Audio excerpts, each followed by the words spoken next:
a delay there in the beginning that I don't know if it's actually carried through, and you see that. I mean, I watch for quality assurance after I post. But anyway, it's your host, Chad Broshears, or Sir Chad Broshears to some. And this is the Maturity Project. So today, again, is just more of the To Thy Own Self Be True catalog, if you will, which is really facing the suck, facing the uncomfortable, and like doing it for the better or the desirable outcome, which is, it's not easy, man. You gotta keep putting yourself into situations that that are the suck, the challenges, the things that make you want to shrink and give in or whatever, and there's consequences to everything, and then there's benefits to everything, right? It's cost benefit analysis, and it is fascinating because it is, like, you're going to live with the consequences of whatever it is that you do, no matter what. It's just most of the time the benefits outweigh the cost enough at the moment that you feel that the decision that was the best was made, if it be a tactful decision. And there are tactful decisions. There are absolute integrity decisions. There's the non-tactful decisions, and then there are the outright lies and or whatever, as far as you choose to take that path. And the costs on being dishonest are significant because of what they actually create as an outcome. And the costs for being less than tactful give a greater opportunity for growth, because the intent was typically, if you're going to categorize something as being less tactful, there's likely a desire that you just be better at these types of decisions you need to make in life. And, everything that we do is a decision value. There's the tactful, but problem with tactful is that it can also be intentional to manipulate, but not necessarily lie. But it has its benefits and its costs. Now, with that, if it's a tactful, but it's not intended to be a lie, but it is intended to be something less than direct, then it comes with things like, like the compliment sandwich is an example of tactful. I do not like the compliment sandwich. I think it is a very lazy and poor way of managing somebody that has to do with baby gloves and over catering and delivering something that is less than direct at somebody. And the problem whenever you deliver something that's less than direct at somebody in the business sense is that you don't really know what they're perceiving. You have a suspicion of what they're believing. You even likely have convinced yourself of what they're receiving from that conversation. But the problem is that if you say something, you give them a positive, then you deliver the negative corrective action or whatever, then you give them another positive, as in the sense of praising a behavior or an attribute or something that they had performed. And then you have the delivery of discipline, and then you follow by more praise of the person. Then it creates an insincere communication and corrective direction for somebody. So when you're correcting a behavior, excuse me while I let the Hemi run. There we go. So there's cost benefits. If you feel that your method or when you say something typically will have less of a deliverable or a problem with the deliverable, look at your delivery. So if you say something and it's not perceived effectively, or perceived to accuracy is actually the better way of putting it, then it's in the communication. And from what I've experienced in 44 years is nearly all issues come from a lack of communication or poor communication, miscommunication. If we were to all communicate on such a level that we completely and clearly understood the other person's intentions and motives, we'd have less war, we would have less fighting. Countries would actually work better together because then you can say, hey, I'm a country in debt, and the method that I see to get me out of debt is this. And then the actions associated with that after the declaration, or the plan to accomplish that throughout after the declaration, then you can have a better understanding where countries can become allied in the process of enriching, life in both countries. But if you make a clear declaration, it's understandable, and it would be a resource sharing, whether that be intellectual or it be, whatever resource that that particular country in the dominant position has, where the less dominant country has a desire to develop itself, then they could have a sharing of those resources to get there. And typically, and what I mean by the sharing of the resources is not a communist socialist belief system, because I'm not a fan of that stuff at all. It's actually, in my opinion, it's economic cancer. The actual of it is not that. It's sharing of the intellectual aspects of the resources of intellect and strategy and how to get there, or the agreement that can be entered into where both parties have a mutual outcome. That's preferential. But if one wants more than the other, then you get a disruption in the relationship that often can lead to, frustration and or some sort of long-term consequence. It's not intended. But if everything's put on the table from the very beginning, you know who you're playing with. You know exactly the individuals that are involved to the level that they're willing to show you who they are, and you're putting opportunity, or you're getting opportunity to address any kind of manipulation, anything that would actually take somebody out of clear communication, and bring them into, like, from clear communication, bring them into the depth of the truth of who they are.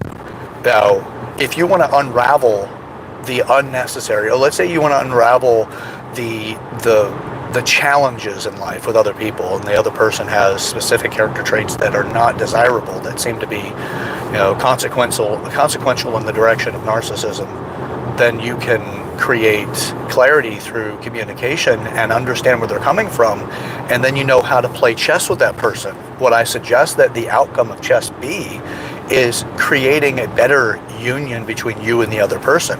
Doesn't mean full unity, doesn't mean anything like that, but if it takes away the reason to divide and the reason to see the separation between the two of us, yourself and the other person. So communication and clarity, an exercise that I've recently implemented and found great joy in the sense of understanding truly where the other person is to really break things down. There's a statement that was made, and then the clarity about what that statement is, and trying to really create the understanding between both myself and the other person, where you really get into, when you say this, give me on a spectrum of 1 to 100, what does this mean? And then start creating some guidelines to run with, that creates a better and deeper understanding, so that we can start removing some of the unnecessary emotion that be associated with it. You can do this in business too. If you have a corrective that you need for an employee, or even for a manager, although you have to have a different type of tact when you're dealing with a manager than you would necessarily with an employee. The manager could fire you. The employee could just have a soured relationship with you, but you get fired, there's not really much of an opportunity after that. If the employee has a soured relationship with you, you can typically unsour that by continuing to come to the table for better communication and clarity about roles and things like that. So business is easier than when you talk about personal, because personal has a lot of the convoluting of lacking category. We have some categories, but a lot of that have so much inside of it, like friend. What is a friend? And then you got the spectrum of what friends are. Intimate partner and relationship, you have a spectrum of that as well. So who are they and how are they, and that kind of thing. Acquaintances, it's like if you go into these things mean these things, then you're more likely to come up with something far more understandable to work with. So communication is incredibly important. So, but to thine own self be true. You really need to understand who you are and push through the ugly, push through the undesirable.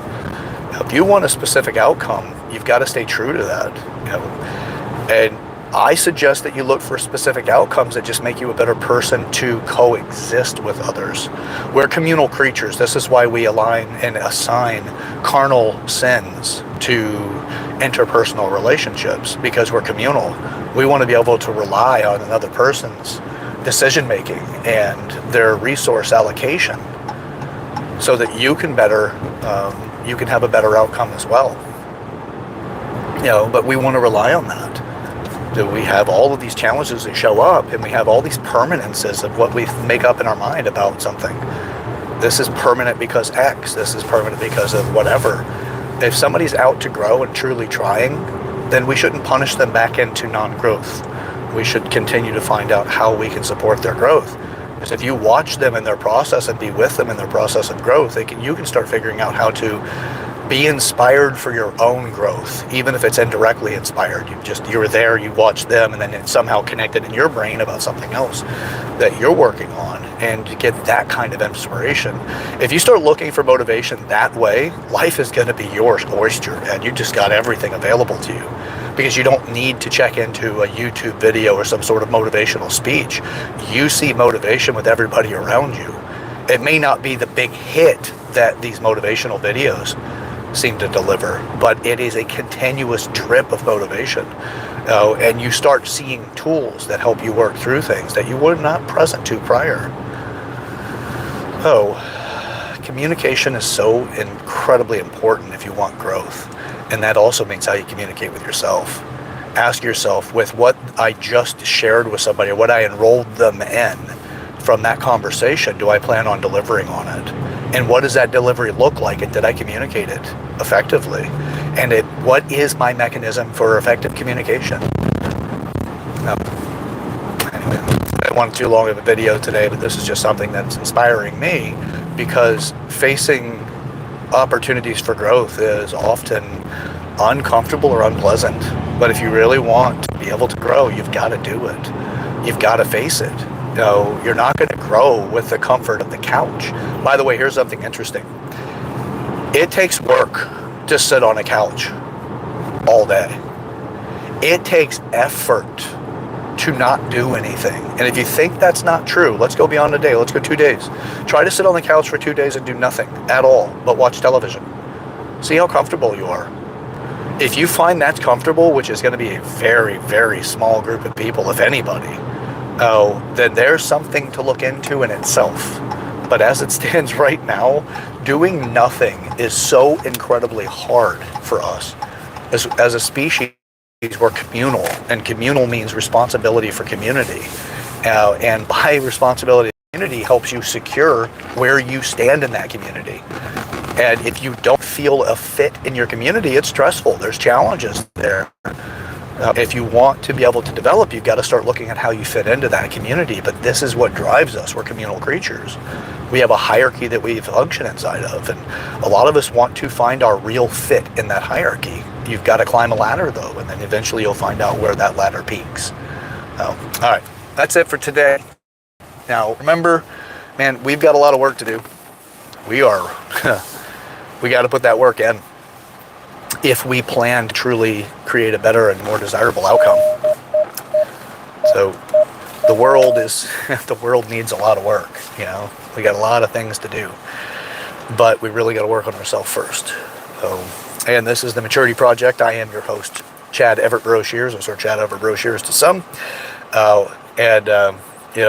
This is a video that if you find something in it, man, share it. Share it with somebody else, even if it is to knock me because of some sort of characteristic or speech pattern or choice of words or, whatever it might be. If you have to use me as a point of contention to open up a conversation and use the subject that I'm talking about and how I'm wrong in some places or whatever, to open up that doorway to really make a difference in a life between you and somebody else, share this video with them.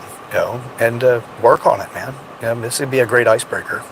So don't forget, like and share, and subscribe to the channel. And we'll catch you guys in the next one. See ya.